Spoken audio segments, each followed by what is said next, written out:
नमस्कार विद्यार्थी मित्रांनो, आज आपण इयत्ता 6वीच्या सामान्य विज्ञानातील आपत्ती व्यवस्थापन हा पाठ पाहणार आहोत.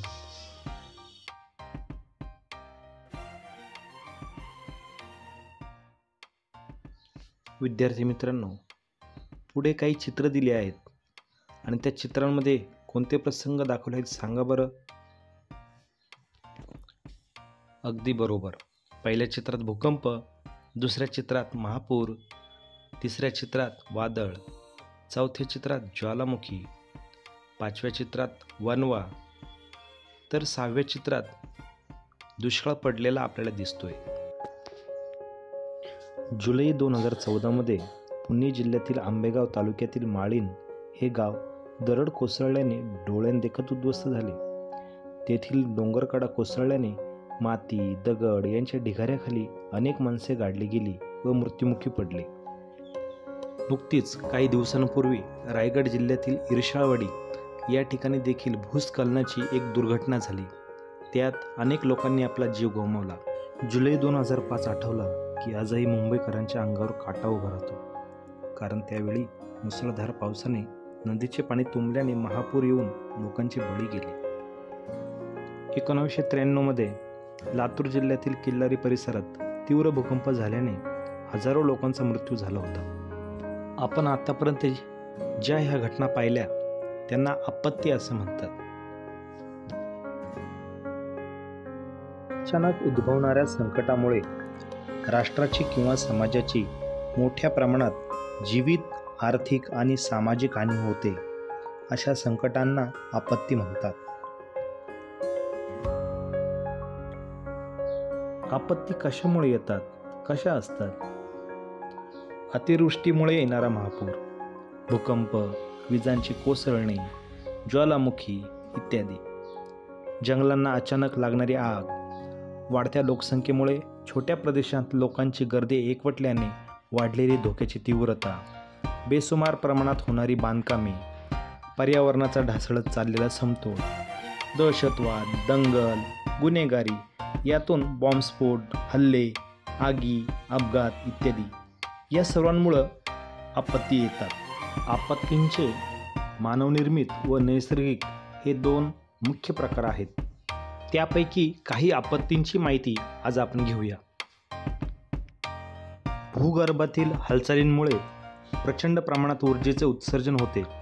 त्याची परिणती भूकंप लाटांमध्ये होऊन पृथ्वीच्या पृष्ठभागात हालचाल होते, ज्यामुळे जमीन थरथरते, हलणे, जमिनीला भेगा पडणे अशा घटना घडतात.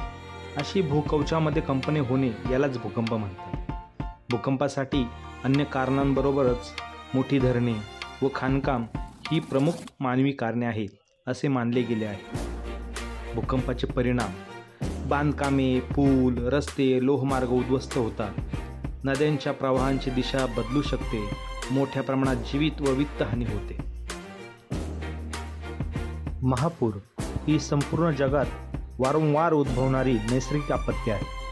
अतिवृष्टीमुळे एकाच ठिकाणी अधिक प्रमाणात जमा होणारे पाणी नदीच्या पात्राबाहेर जाते, तेव्हा पुराचे संकट ओढवते. बेसुमार पाऊस झाला की मोठ्या शहरातील पाणी निचरा करणारी व्यवस्था अपुरी पडते, त्यामुळे गटारे तुंबतात, पाणी रस्त्यावर पसरते आणि आसपासच्या परिसरात व घरातही शिरते. वरील दृश्य ही कोल्हापूर येथे आलेल्या महापुराचे आहे. महापुराचे काही परिणामसुद्धा होतात. मोठ्या प्रमाणावर जीवित व वित्तहानी होते. जमिनीची धूप होते. पिकांचे अमाप नुकसान होते.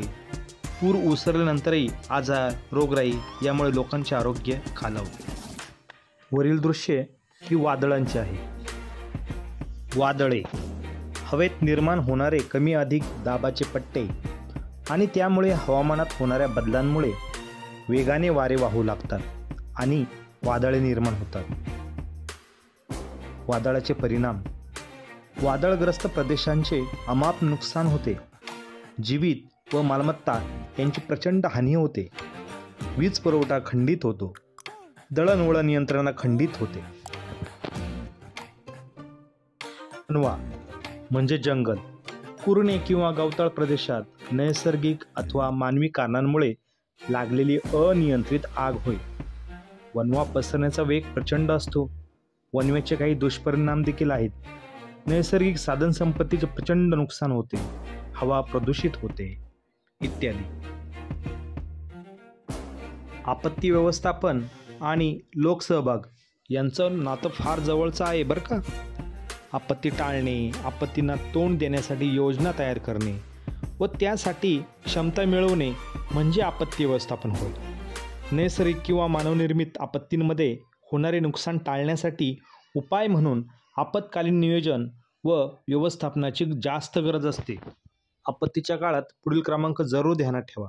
पोलीस 100, अग्निशामक दल 101, रुग्णवाहिका 102, आपत्ती नियंत्रण कक्ष 108. हे नेहमी लक्षात ठेवा. आपत्ती काळात एकमेकांना मदत व सहकार्य करणे ही आपली सर्वांची नैतिक जबाबदारी आहे. आपत्तींच्या प्रसंगी काय दक्षता घ्यायची चला तर पाहूया. रेडिओ, टी व्हीवरील बातम्यांकडे सतत लक्ष ठेवा. बॅटरीवर चालणारा रेडिओ, मोबाईल वापरा. हवामान खात्याने दिलेल्या सूचना काळजीपूर्वक ऐका. दरडी कोसळतात अशा ठिकाणी थांबू नका. नदीला पूर आला की नदी परिसरात न थांबता उंचावर थांबा. मदत केंद्र किंवा छावणीचा आसरा घ्या. असे उपाय आपण करू शकतो. विद्यार्थी मित्रांनो, आज आपण काय शिकलो? 1. अचानक उद्भवलेली समस्या म्हणजे आपत्ती होय. 2. आपत्ती या मानवनिर्मित व निसर्गनिर्मित असतात. 3. जागरूकता व तात्काळ प्रतिसाद देणे आवश्यक असते. 4. प्रभावी आपत्ती व्यवस्थापन व उपाययोजनांमुळे हानी कमी करता येते. आशा करतो की आपत्ती व्यवस्थापन हा घटक तुम्हाला नक्की समजला असेल. धन्यवाद.